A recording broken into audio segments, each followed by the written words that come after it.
should start at the word. Oh, well, what? Alright, so let's see. Yesterday we started talking about the interpretation and the applications of derivatives and integrals. Okay?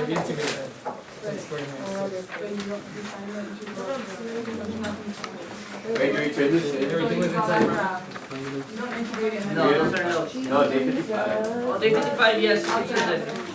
Alright, so anyways, we learned yesterday, or we reviewed, that when we find a derivative, right? We said derivative was the same thing as slope. And what's another word for slope? Rate of change, okay? So whenever I calculate a derivative of something, what it's going to give me is the rate at which that something is changing, right? You understand? Then we also talked about what the integral represented. The integral specifically of something that was a rate, right? And it told us that it was the amount of change that was occurring specifically from some moment in time to another. Yes? The amount of change of whatever it was that we were integrating. Yes? Or whatever the antiderivative of what we were integrating represents. So if we integrate velocity, it's telling us the amount of change in what? Position, right? If I integrate something that is talking about the rate at which rain falls, right? It's telling me the amount of change in the what? Rain that has fallen, right? You understand? Pretty cool? Alright, so we got to go through a couple of examples and we went through practicing how to write the statements and seeing that there were different ways. I kind of give you a generalized way of doing it. Make sure that you include the units all the time because they are asking you to explain with proper units. Now you don't have to stick to that method of writing it. You could write something else as long as you're saying what I'm saying there. Okay, so remember that. I think we stopped on this one when we were talking about biscuits, right? Yeah? Remember the biscuits? We took them out of the oven, we could smell them. Mmm, you could almost taste the butter. Yeah? Alright, so the first one was asking you to find the derivative at 3, so we did that. And we said that the moment we take the biscuits out of the oven, the temperature should begin to what? Should begin to decrease all the time up until the point where it reaches the temperature of the what? Of the room. Now, when I take them out of the oven, is it going to be decreasing at a greater rate in comparison to after maybe 20 minutes? Or should it just keep decreasing at the same exact rate the whole time? It's going to start strong and then it'll keep decreasing but at a slower rate, right? Very good. So the moment that I take out the biscuits, it's going from an extremely high temperature to the temperature of the room. So since the temperature is such a big difference, it's going to begin decreasing at a very fast rate. And then it'll slowly start what? It'll keep decreasing and decreasing, but at a slower rate. Do you understand? Yes? All right. So the next question was asking you to sketch a graph of B prime on the axis below and explain in the context of the problem why the graph makes sense. Okay, so you do have a calculator. So go ahead and graph the derivative of B, which is up there on the top. We don't have to enter the derivative of that. We just enter that equation because that's already the derivative. Make sure that you do adjust your window. You can fix your window so that it matches. And it does say a sketch. So does it have to be perfect? Do I have to have the points exactly where they're supposed to be? No. It's just a sketch. Okay? Where should the graph of that derivative be? Why is it always going to be below the x-axis? Because it should always be negative because the temperature should always be what? Decrease. Okay. So if it's not below that axis, something is wrong. You typed it in wrong. Okay? What should it look like?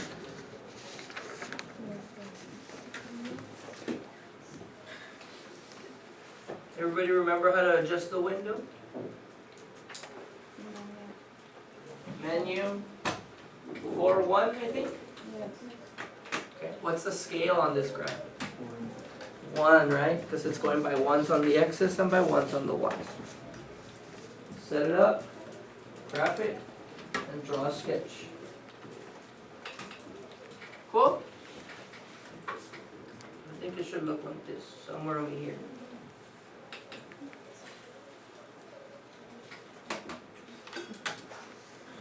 So did it start off at a large number? A large negative rate? Yeah, right? Because it's decreasing faster at this point than it is over here, right? So if I think about the slope here, the slope is very steep. So that's why when I take it out of the oven, the temperature drops at a fast rate. But then as time goes by, the temperature is still decreasing, but it's decreasing what? At a slower rate, right? So it's still decreasing, but it's not decreasing as much as time goes by. You understand? Right. So why is this justify or make sense to what we're doing? What could we write? Concave down? It makes sense because of that, but it's still closer to Okay. Since Makes sense because it's always negative? The temperature should always be decreasing. Therefore, the derivative graph should always be negative. So does that make sense to the problem? Oh, no, yeah. Yes? Alright, so what should we write? Because now we gotta do the English part. You could say since the temperature of the biscuits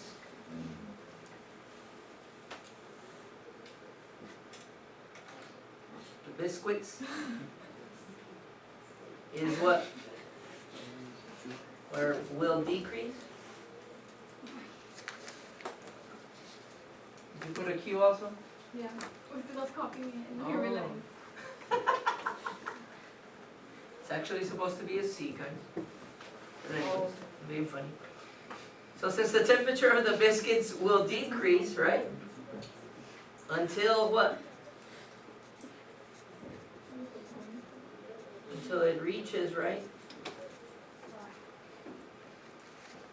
The room temperature?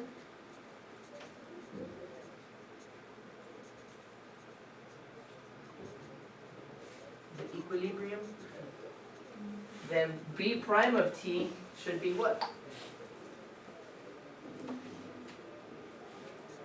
Should be less than 0, right?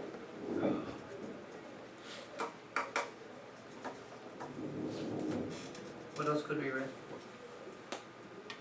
Therefore, its graph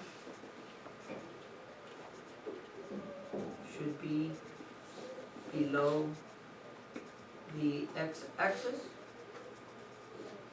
that okay? Does that kind of say why it makes sense or no? I think we should add something. Some of you are really good writers, so I'm pretty sure you could come up with something better. Yeah? That's good enough? Yeah? What do you think? You gotta write an essay, so maybe start practicing. Alright, so are we good? Do we understand why the graph makes sense to what we're doing? If I would have put it in my calculator and the graph would have been up here and then gone down, then would that have made sense? No, right? Because the temperature should always be decreasing as soon as I take it out of the oven. Okay? And if it were positive, then that would mean that the temperature would be what? Increasing, and then if it became negative, then decreasing. That wouldn't make sense. When would that happen? What would I have to change the problem so that my graph would have looked like that?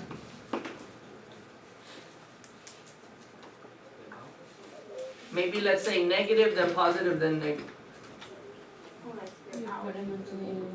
Very good. So like I take them out, so it's negative, but then I figure out, oh, they're not ready, right? The inside is still real soggy, so they didn't cook on the inside. So then what do? Put them back in, so the temperature rises again, and then, oh, now they're done. So I take them out, the temperature decreases. Very good, Nikki. Awesome.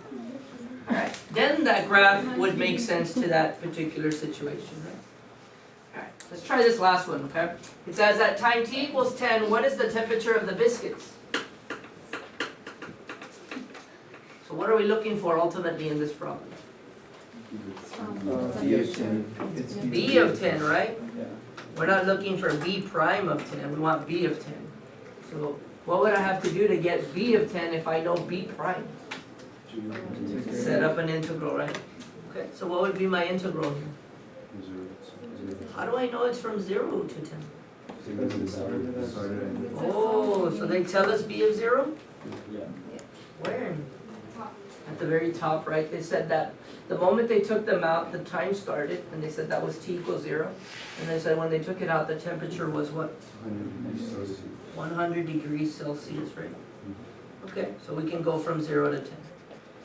And we're gonna integrate the derivative, which is what they gave us, and that should spit out what? B of 10 minus B of 0. And we know B of 0 is what? How are we gonna calculate this? Use our calculator. Awesome. So type it in. I think you already have the equation in there because you just graphed it.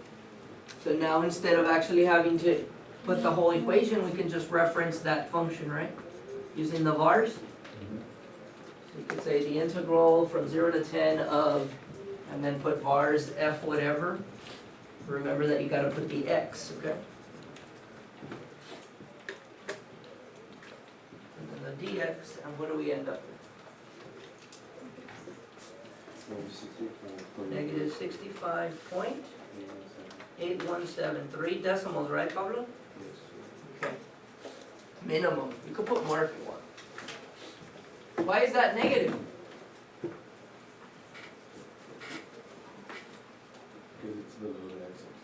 Because it's below the x-axis, but what is it representing? Oh, the change. The amount of change in what? Temperature over the first what? 10 minutes, right? So in those 10 minutes, the temperature from when I took it out to when I put it back in dropped how much? 65.817. Okay? So what would the temperature have been after those 10 minutes?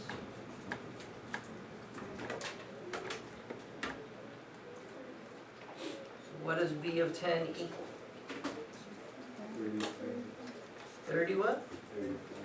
0.183 degrees what? What would that be in the temperature that we normally use to measure stuff, which is degrees Fahrenheit? Does anybody know how to convert from Fahrenheit to Celsius or Celsius to Fahrenheit? 9 over 5 times the degrees Celsius plus 32. Good. Some of you remember your formulas from your science courses. Awesome. So, if the original temperature was 100 degrees Celsius, what would that be in Fahrenheit? 212. That's another one that we need to remember, right? So 212 degrees Fahrenheit, well, is the same as 100 degrees Celsius, right? The boiling point of water. Awesome. So what would the temperature be in Fahrenheit here? Type it in. 9 over 5 times 34.183 plus 32. 93.5. Awesome. Cool. So it went from being 212 degrees when I took those biscuits out, might not be a good idea to eat them, right? Okay, to 93.5. Okay, and if we wanted to know the change, we could also convert this, right, to degrees Celsius, to degrees Fahrenheit, or we can subtract it. Oh my God, time's over? What? Okay, cool. All right, so we'll stop there, and tomorrow we'll do the last example and some practice problems.